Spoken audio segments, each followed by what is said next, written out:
Hello, I'm District of Columbia Congresswoman Eleanor Holmes Norton, delighted to offer this week's Congressional Black Caucus Message to America.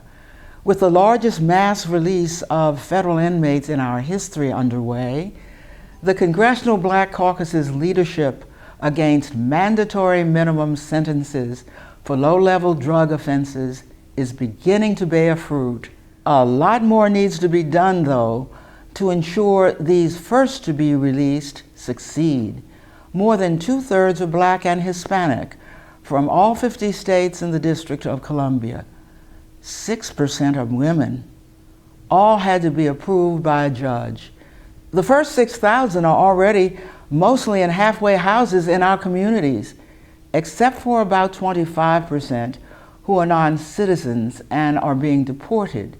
8,500 more will be released over the next year.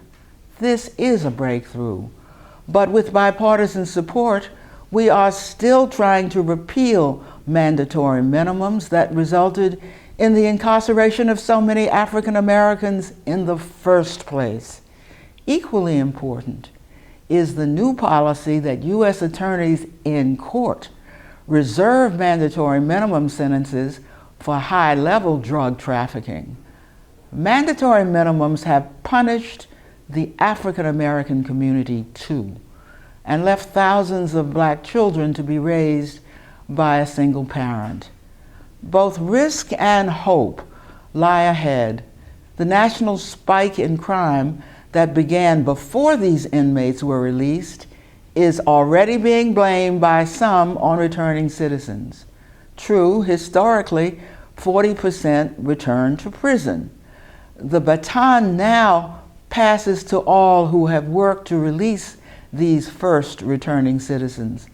More than 70 House members have urged President Obama to require that federal agencies and contractors make no inquiry about an applicant's convictions beyond background checks until after the initial stage of hiring.